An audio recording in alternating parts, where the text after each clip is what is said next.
Hello and welcome to She the People. The spotlight this Women's Day is on the COVID impact one has seen on the lives of girls and women across the world, but particularly in India.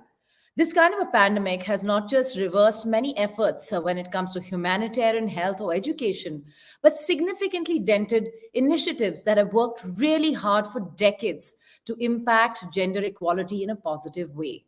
What exactly is going to be the road ahead, and how are various stakeholders looking at this issue? Recently, Save the Children came out with a report which reflected on the following statistics and many more. To give you a highlight of that, a study that explores the immediate impact of COVID 19 on the survival, development, and protection and participation of girls in urban slums. Across four states, one in three girls attended online classes during the lockdown. That gives you an idea of the kind of impact all of this has had on education of women in particular. Now, to put the spotlight on the many issues and how things will unravel from here as we go forward, we've got a very, very important set of voices that are joining us on this discussion. To introduce my guest today, Dia Mirza, who's the artist ambassador for Save the Children, Sanjana Sanghi, the youth advocate for education for Save the Children India. Also from Save the Children India is their girl champion, Lusi Sharma. We have Adil Hussain, who's an award winning actor, an actor who traverses the world of art house, mainstream, and international cinema with equal ease. Many of his films have tried to break the gender bias. Dia, if I can come to you, I've seen, that throughout COVID, you and many others were participating in sort of reminding us all that there is a need for people in influential positions to truly remind the world that we were at the cusp of something that was very difficult, particularly for girls and their education. How are you trying to get this momentum back on track as their artist ambassador? Thanks for having me, Shaili, and thanks for having this conversation. I think it's a very critical conversation. And I don't think Women's Day would be complete without highlighting how far behind girls have dropped off the education ladder. And I think a lot of gains that we had um, achieved in the last decade have been lost because of, as is evident, I guess many of us had the privilege of working from home and studying from home, but there was a very, very vast majority of young girls across the country and the world who didn't have this privilege because they weren't connected to the internet. They didn't have smartphones or any kind of technology that could help them or enable them to continue school or education online. I think what COVID-19 has done is that it's revealed the fractures of society, but what it's also done is it's deepened these fractures. And the Wings 2022 report is a critical report, Shaili, because it's one that I think will empower government, policymakers, and NGOs and agencies across the world, and especially in India, to determine how we need to build back better. And we keep using and hearing this term, right? Build back better. I think one of the most urgent areas that we need to build back better on is to reduce that divide that has been created by technology in learning, and also ensure that all the girls who got left behind on the learning curve are brought back into the learning curve. I stand to gain from the fact that I've been associated with STC for over 5 years now. I've been a part of many of the reports that they've released in the past, and I've witnessed how it impacts policies and how it impacts policymakers. And we've seen some very strong actions being taken in the areas. For example, the last report was based on safety and security for girls and women. And we actually saw state governments implementing things like more street lights, street cameras, all kinds of things in response to that document. And we really hope with all our hearts that, when we present this document to governments, especially those that the report has been focused on, Maharashtra, Bihar, I'm not sure what the other two states are, but even because the study is centered in these states, I hope that these state governments really sit up and take note and make a difference. And I will obviously do my best to ensure everybody is listening and we're all talking about it and understanding what's happening with our girls. Lucy as a save the children champion, आप बताएं कि किस तरह आपका experience रहा during this entire period of Covid, the impact it had on your education, learning curve, access to hygiene and health care services. आपका क्या experience रहा है, एंड आपकी असेसमेंट में हम काफ़ी एफर्ट्स में पीछे गिर गए हैं? जब कोविड का सिचुएशन था तो बहुत प्रॉब्लम हो रहा था, जिस तरह कि हमारा स्कूल बंद हो गए थे, अपने ट्यूशन बंद हो गया था और बाहर खेलने नहीं जा पा रहे थे, जिसके कारण बहुत तकलीफ हो रही थी. फिर जब जाकर ऑनलाइन क्लासेस स्टार्ट हुए तो बहुत कोई बच्चे लोग ऑनलाइन क्लास ठीक से नहीं कर पा रहे थे, क्योंकि हर किसी के पास स्मार्टफोन नहीं था जो ऑनलाइन क्लास कर पाए. अगर था भी तो घर में एक में से हमारे घर में ही हमारे पापा के पास फ़ोन था और हम लोग पास फ़ोन नहीं था. हम लोग 5 भाई बहन हैं, तो हम लोग ठीक से ऑनलाइन नहीं कर पाते थे. ये प्रॉब्लम होता था लॉकडाउन के समय में बच्चों लोग को लेकर. Right. और हमारे यहाँ पे जब लड़कियां लोग को जो प्रॉब्लम्स होती थी, जिसके कारण वो बगल में दवाई दुकान नहीं होने के कारण वो बाहर जाकर कुछ सामान खरीद नहीं पा रही थी. ये प्रॉब्लम बहुत सारा हो रही थी. Sanjana Sanghi, where are you on this?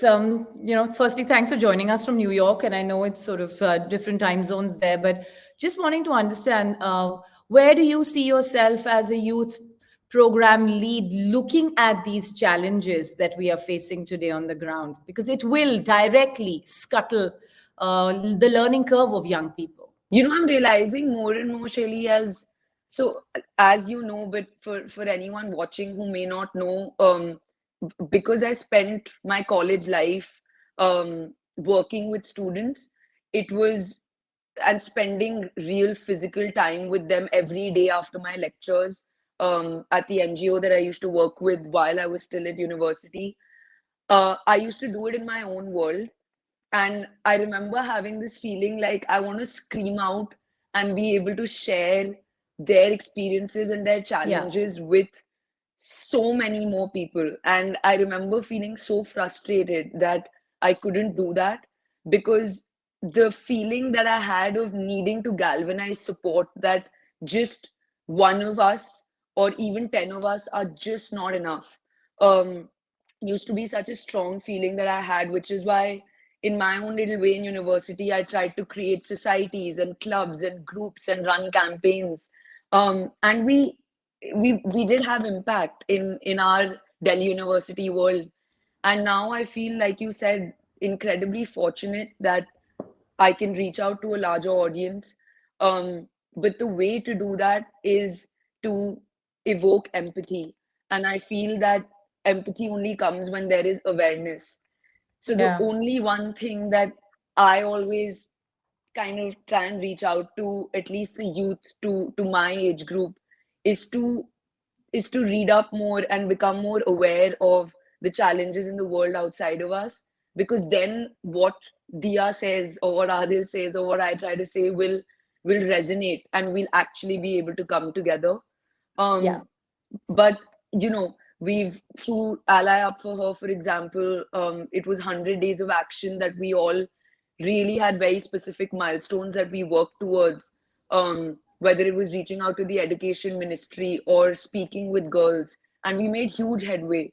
So it's going to be campaigns, big and small, now luckily on the ground with the pandemic slightly easing off, that'll lead to change. It's going to be step by step, but true honest intent lies at the core of it.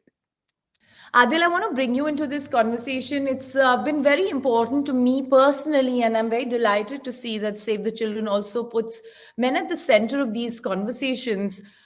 How can men play a role in solving for the challenges women and girls today face in a post-pandemic scenario? I think we need a very organized plan, organized meetings, detailed, meticulously planned, organized interactions between all of you, and all those people, those who are shifting towards the feminine side of their being. We need to meet regularly, talk about regularly. It has to be, as I said, it's a voluntary action. It has to be spontaneous.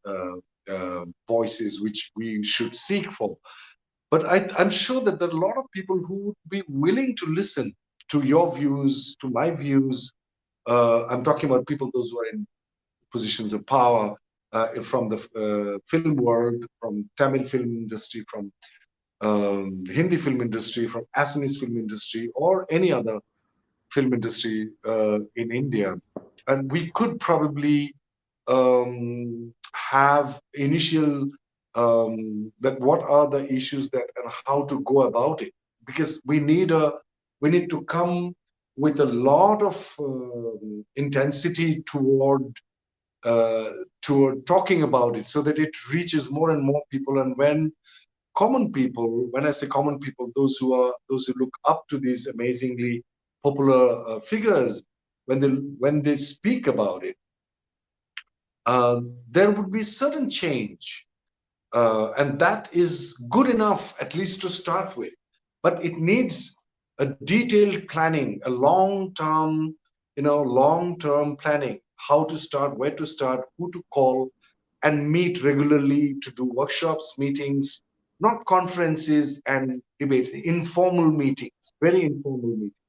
Suppose I am free for next 1 week, and you, all of us are free, and maybe I will call somebody a male member of my fraternity, who would come, and maybe we 4 or 5 will have a long meeting, how to go about it. Just to come back to you, Adil, what in your life has made you recognize that, gender inequality is a very real issue? I mean, a lot of people would say that, you don't just follow something like this, but you actually believe it. What was that crucial thing in your life that made you believe that you had to work towards a more gender equal world? My foundation is very much from the mystic aspects of the world, where men and women are absolutely equal. Rather, as I said, that men do not have full organs that women have. We don't have ovaries, uterus, womb, and breast. And women are bestowed by nature to have, they have it. Right. And I had a conversation with my dad much later in 2003 about it, when I realized that he still feels that he is superior to my mom after reading all the books that he read. Then I told that, Dad, what you did for me, my mom could have done it easily, earned money and looked after us financially. But what my mom did for me, if you break your head on that wall, you have no way you could do it, because you are not capable. You are not designed to. They are part of all of these problems that we are seeing come to the fore in a world that's, I guess, trying to get back onto the road to equality, is recognizing more and more the importance of agency among young girls. What role do you think that plays in every effort towards gender equality? Kelly, I think one of the fundamental flaws of the way our societies are structured is that there is no importance given to agency of women, right? Which is why we see so many young girls not receiving or not having access to education, being married off much earlier than they should be, not being raised to Yes. be pro-choice. And I think that all of us are trying to do our bit, you included, to emphasize the need for agency, the importance of agency, and the fact that agency cannot be achieved without education and employment. These are two fundamental cogs of a woman achieving or establishing agency and finding her voice. So yeah, I mean, it's so unfortunate that we've fallen back decades, and I really hope that more of us who belong to the privileged group do much more to help and empower organizations that are working in this space, and also within just the immediate sphere of our influence, right? Whether it is the people that work with us at home or in our offices, educating and helping. Like, for example, over the years, I've helped my driver understand how important it is for him to educate his daughters, his granddaughters. And I'm very glad and very grateful that they're doing really well. They're excelling in school. to make, computers and smartphones accessible to them even during the pandemic. So I'm saying that change happens at an individual level, even in the immediate choices that we make in our everyday life, and the circle, that the sphere of influence that we have. It may not even be as far reaching as policy.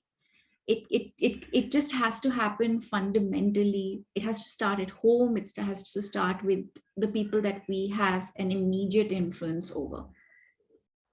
So Dia, I have a follow up, and this has a lot to do with the participation of women. I know we talk a lot about like how to protect them, how to help them with education and other solves. I think one of the things that's very important is how can adolescent women participate in the conversation on their rights and having, sort of the right to their rights. What's your assessment based on your association with Save the Children? Shaili, it's amazing that I've interacted with some of the most dynamic leaders, girl leaders, over the last few years working with Save the Children, who come from very, very challenging circumstances and backgrounds and are so brilliant in every way because they've received access to education. And just that has made such a big difference. And I think, I see so many young girls even online today talking about agency, talking about rights, talking about equality, and influencing not just their peers, but I think many more people about understanding the need for equality and working with organizations. But if you take, for example, Lucy, who's going to be joining us in this conversation, she's a role model. She's somebody who, Yes. through her leadership, through the choices that she's been able to make, just with a little bit of help, has been able to do so much with her life already, and will continue to impact change in wonderful ways. So I think every young girl needs to understand that just a little bit of help, just that little bit of access to education or the right organization that can provide an individual who perhaps doesn't have access with life skills, with access to education, can make such a huge difference. And we all have these people around us. There may be people living in an urban dwelling in a slum close to where we live. It may be somebody who works within your domestic space. It may be somebody who works in your school. It could be anybody. But I think we're all capable of finding such people and trying to help. So, Sanjana, school closures, as the STC report study tells us, have been sort of the biggest reason for the setback. And even as we are trying to come back, it's not as if, those people who logged off from mainstream school will suddenly make a return. And that is the most worrying part today. It's truly been a devastating experience to see what the past 2 years have meant for. I'll speak specifically about students and children, and within that, the girl child. Uh, Somehow, there is a pandemic that affects all, but the same pandemic has affected girls so much more adversely, whether it's them.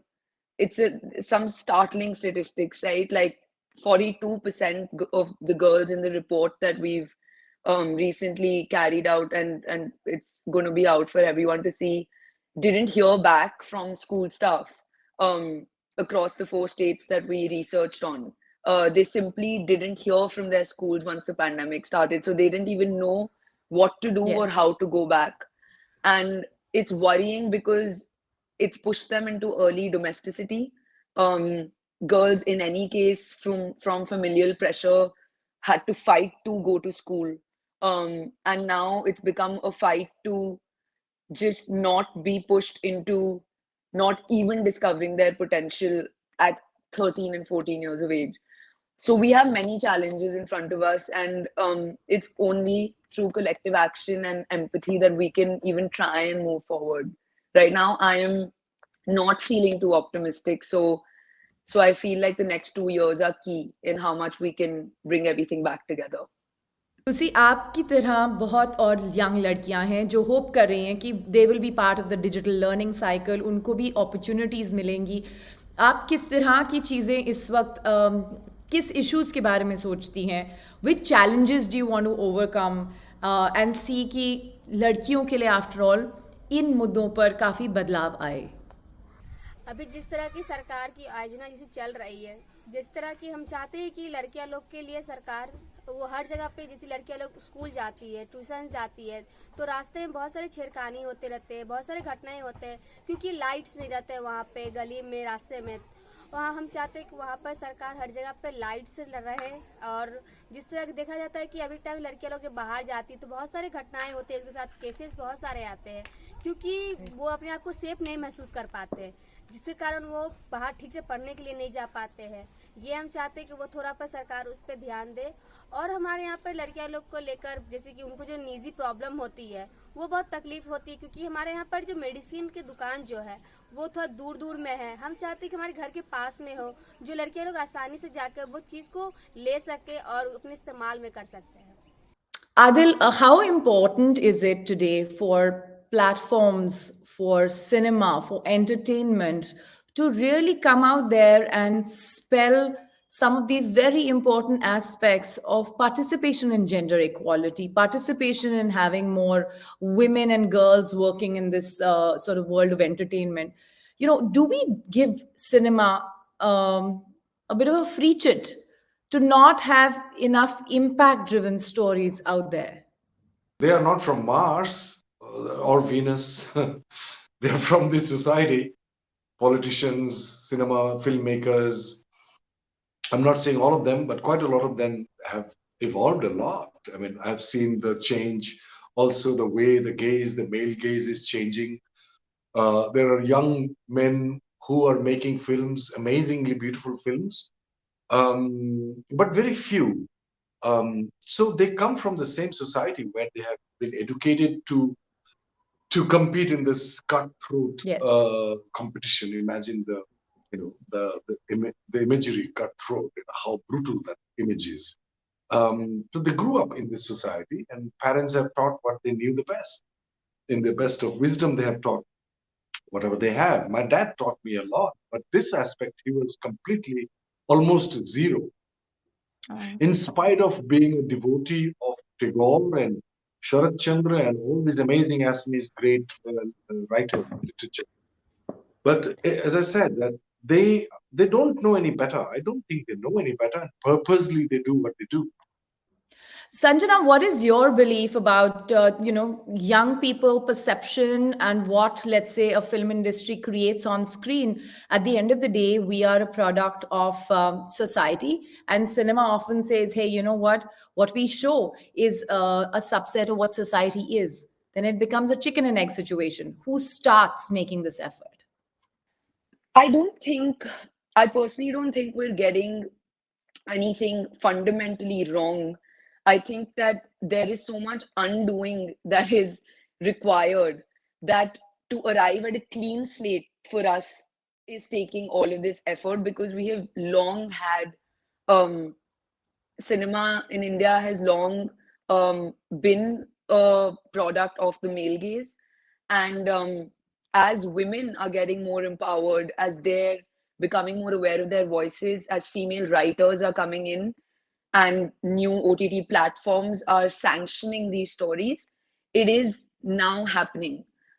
So I feel we're right in the midst of a revolution, of the Yes. cinematic gender revolution. And while a revolution is occurring, you know how it is. You can never see it. But I do believe that when we look back in 2032, this will be a significant time. And I can feel it because I am a Mhm. young actor in our country. I am feeling liberated with the kind of parts that I am getting to play. Even in a very commercial film like I've just completed called Om, it's an action thriller. I'm playing an action girl who has typically been an ally to the male action hero, but I was stunned how well etched my character was. Character was. And I wish I didn't have to be, but you know, you gotta take baby steps. So I truly believe we're onto a good path. As an influential person, how are you looking at the role individuals can play in this road to solve for many things that Save the Children has been working towards: health, education, access to hygienic spaces, and so on? Well, Shaili, I think it comes from the fact that I think everybody needs to understand that we all need to become participative citizens, that we all have a role to play in building a nation and building a more equal and fair and just and peaceful world. That all of our choices collectively matter. And it's not just because Yeah. we have the privilege of influence, but it's our duty. We are duty bound by the constitution of the country to do such things. So I think just understanding that at a fundamental level can make such a big difference. I also feel, Shelley, that more and more people are beginning to recognize that and understand that. And I know for a fact that I've been deeply inspired by watching and learning people like, say, Shabana Azmi, who very early in my career helped me understand that, you know, cinema and storytelling are very powerful instruments for positive social change. And it doesn't need to, we don't need to limit that to perhaps just the kind of stories we choose to tell, but we can also expand that to the kind of choices we make and how personal becomes political, and how every single thing that we understand about society has to start representing itself or reflecting in the choices we make every day. So, Dia, one of the biggest issues around access is something that gets often not talked about: the digital access. And this was true about online education, but the digital divide remains pretty significant and might have been exacerbated due to the pandemic because of, let's say, lack of funds, loss of jobs, and various other ways. Controlling daughters, calling them, into safer spaces, because perhaps the perception in India is that a mobile phone corrupts a girl. So all of these are conflicting situations a girl goes through, but they must be solved for us to make it back on the road to any effort to educate women. Right to education is a fundamental right, thankfully. So I guess this would come within the ambit of right to education, right? And I hope that this report helps policymakers include right to technology and being able Right. to study online as a part of the right to education, because RTE would be incomplete. Of course, nobody would have envisaged or foreseen this kind of a global situation. But now that it has presented itself, we have 2 years of experience. We've understood the kind of setbacks it's Yeah. created. We need to quickly devise a way and a system, and I think that's what the report will really help people do, is understand how we can create a system of education that remains accessible to all people everywhere, even if we are locked down. So I want to come back to an important issue that we have been talking about, but I think it's even more relevant when all of these people in this panel discussion really spell it out as to how they want that support. So, a very big part of this discussion is also how men can be allies to every cause and effort that is being done for women and their education and more equal rights. So, maybe Adil, I'll start with you. The role men play today, the role they can play today. I told one of my friends one day that you have to be a woman friend, that you have to be more compassionate towards men because they have no clue what's going on. They don't know, they're like the role I played in English. When Gauri ji came to me to ask me to play that role, I said, well, don't consider men or my dad as a villain, as villain, because he doesn't know what's going on. So I'm going to play as an innocent, ignorant man, and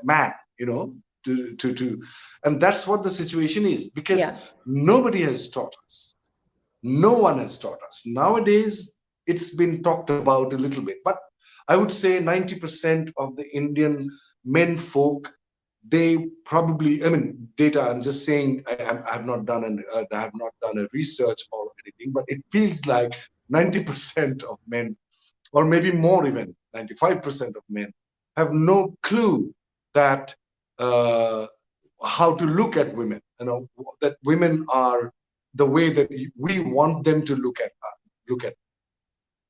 They don't know. So if you don't know, you are not guilty. Um, it's the responsibility of people, those who know about it deeply, those who have experienced it, those who are in position of power. Sanjana, over to you. I can see Adil has his hopes high, but his doubts very much intact about really the need to be realistic where we are today because of the many factors at play. You know, men can be almost like we've always spoken, right? In on the journey of women getting empowered, men and women both need to come together. Um, my father has always been such an advocate for equality within the home, and then therefore in his world, that has been my standard, and it has been a gold standard, I feel. um and so I expect that of all my colleagues, all my male friends. And Yeah. I have to say that over the last few years, their level of awareness, empathy, and active effort has really increased. Um, I am touched by it, um, and it's important. So I don't go around applauding the effort because I feel like it should anyway come naturally. But I'm just so glad that they're onto the path, you know. um while existing in a society that has traditionally been patriarchal, so they do also, I think the first step was them recognizing that there are certain advantages that they naturally have. Once you recognize those advantages is when you can recognize the natural disadvantage for the other gender, whether it's at work, whether it's in family setups. So that recognition I'm grateful for, truly. So, Dia Mirza, how do you plan to perhaps, maybe I should ask you this about like we all want to raise our sons better to be better citizens, will mean more equal relationships in society. How do you see that changing with new generations? Do you think young women are making the switch, breaking the toxic cycle of inequality and saying, yes, we will lead this shift? And that will really be sort of phenomenal for the next generations to come. Well, we are, far beyond, far back. We do need to push forward, and the only way we can do it is by raising our children who understand the importance of equality. And it starts at home, Shaili. We've discussed this Right. before. I think our children, our boys are fortunate that they have parents who understand the importance of gender equality and who understand the power of empathy and also who understand the power of participation. And I hope that, in the small, Yeah. simple choices that we make at home every day, in the way we represent ourselves as parents, in the roles that we play, whether it is sharing chores or sharing responsibilities and doing everything not as male and female, but as equals. And for a child to be able to perceive and understand that, and of course be raised with the understanding that he comes from a place of privilege, it's his duty to ensure that he recognizes that. And he uses his voice and his understanding and his knowledge to help make the world a more gender equal place. Lucy, अपनी journey के बारे में हम सबको बताएं और share करें कि किस तरह आपकी सर्कमस्टांसेस बदले, आपकी स्ट्रगल सक्सेसेस में बदली और आगे किस तरह आप ये एफर्ट को बाकी लड़कियों तक पहुंचाने में थ्रू कम्युनिकेशन, थ्रू इंस्पिरेशन एक एफर्ट करेंगी इस चीज़ का। हाँ, हम सेव द चिल्ड्रन में 5 साल से जुड़े हैं। तो हम पहले बच्चों लोग के लिए काम करते थे, रिस्क को लेकर हम लोग काम करते थे। तो हम इस तरह काम करते करते जब 2019 आया था, उसमें एक स्ट्रीट चाइल्ड वर्ल्ड कप जो लंदन में था, उसमें मुझे अपॉर्चुनिटी मिला था वहाँ पर खेलने जाने का। तो हम वहाँ पर खेले थे। वहाँ पर एक मीटिंग था जो पार्लियामेंट बोला जाता है। तो वहाँ पे सब कंट्री के बच्चे लोग आए थे। वहाँ बोला गया था कि अपने यहाँ के बच्चों के बारे में बताने की क्या प्रॉब्लम होता है, कौन सा प्रॉब्लम को फेस कर रहे हैं बच्चे लोग। तो वहाँ पर मेरा मुद्दा था कि जेंडर को लेकर, क्योंकि हमारे यहाँ पर बहुत सारे बच्चों लोग को लेकर जेंडर को लेकर बहुत प्रॉब्लम हो रहा था, लड़का लड़की में भेदभाव करते थे। तो हमारा वहाँ पर ये हुआ। जब हम रिटर्न आए तो हम लोग यहाँ पर ड्रीम एक्सलेटर नाम का एक प्रोजेक्ट स्टार्ट किए थे जो जेंडर के ऊपर था। हमारा मुद्दा था कि हर घरों में समझाना कि लड़का लड़की इक्वल समान है, दोनों में भेदभाव नहीं करना चाहिए। और शिक्षा क्यों जरूरत है?